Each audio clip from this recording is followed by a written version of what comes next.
Hi guys, it's Mika Martinez, and in this video, I'm going to teach you how to measure e-commerce SEO success. I'm going to teach you which metrics matter the most and which metrics are less important, but still important and you should still keep track of. If you don't know who I am a Shopify SEO expert.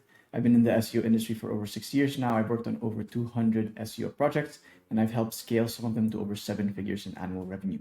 So let's get to the video. How do you measure e-commerce SEO success? So this is something that I really believe in. The number one KPI you need to track is revenue from search. Effective SEO is revenue focused.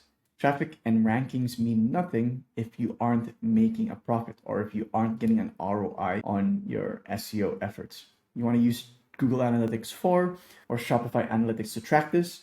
Again, traffic and rankings mean nothing if you aren't making a profit, because what happens with some of these Shopify or e-commerce SEO campaigns is that agencies rank a lot of blog content, and what a lot of brand owners, e-commerce brand owners, fail to understand is that the blog content will not actually drive significant revenue growth.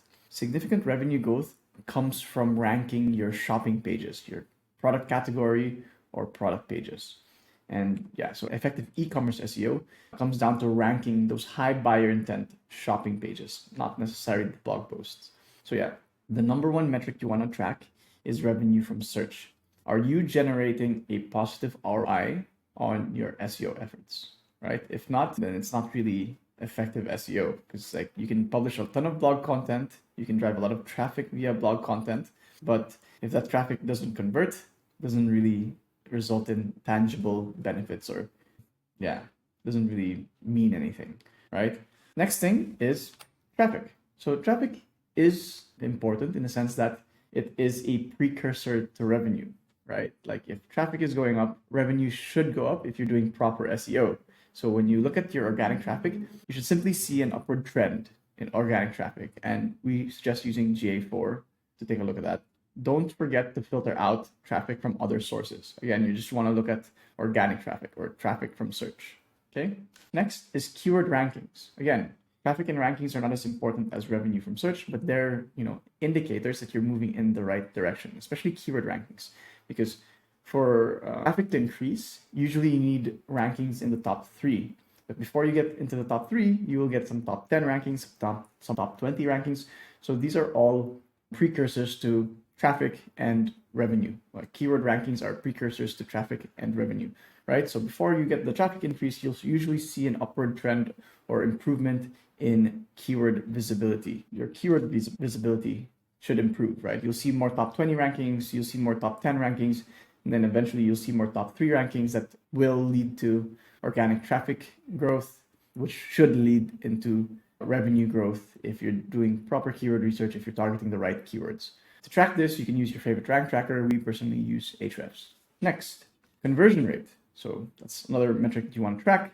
Your conversion rate should go up. If you're ranking for high buyer intent keywords, it means that people are more likely to buy. If someone's searching for handheld blender, they're very likely to buy a handheld blender, right? If someone's searching for blackout curtains, they're very likely to purchase a blackout curtain. And that's why it's important to rank for these high buyer intent keywords, not the blog posts. If someone is searching for some, blog post topic or informational keyword, yeah, it's still important because you're improving your topical authority, you're improving your relevance, you're getting that top of the funnel traffic, but it may not convert as well as the buyer intent keywords, right? So the goal is to rank the buyer intent keywords.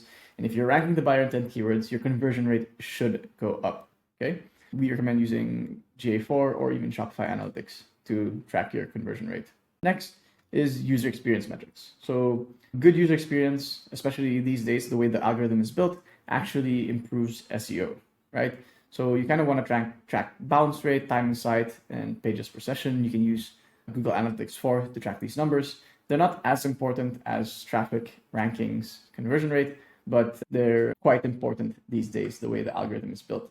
Like the key thing here is to make sure that the content you're publishing matches the intent of the user. Like it's actually answering or providing the user what it's looking for, right?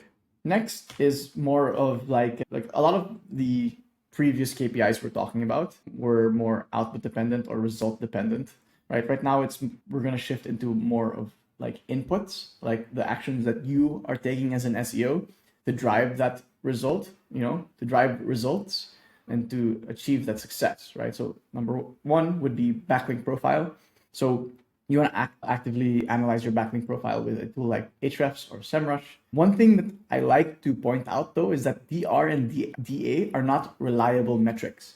You want to look at the actual backlinks and referring domains. I'm going to give you two examples of why DR and DA is not a good metric to determine the strength of a backlink profile, right? So here's an example. The site Joe and Bella, you see that their organic traffic in the last year has pretty much like over 10x, right? Probably even more, like 15x. And you can see that over the last year, their domain rating is still the same, 31, right? It doesn't give you a true measure of how their backlink profile has changed over the last year. If you just look at referring domains, you see that they have acquired a lot more backlinks over the last year, but their domain rating has stayed the same. Just showing you that domain rating or domain authority, as a metric here on Ahrefs and SEMrush are not going to really give you much insights. What you want to really look at is backlinks and referring domains. And you want to go through the list of backlinks and referring domains. That's how you truly measure the strength of a backlink profile, right? Not like a simple number measure like DR or DA. You want to actually sift through the actual backlinks, and that's how you determine the quality of a backlink profile. Okay.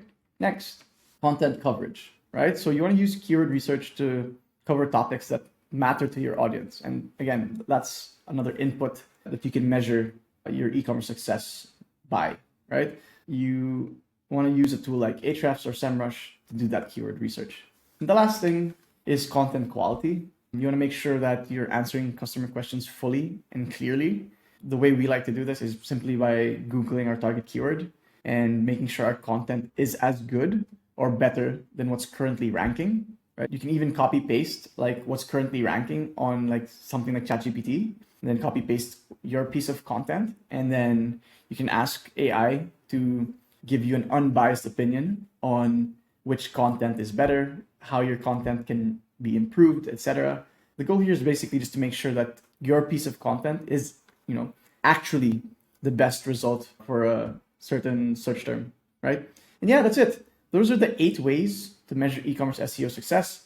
The first 5 are based on results, and the last 3 are based on the inputs that you need to put in to get those results, right?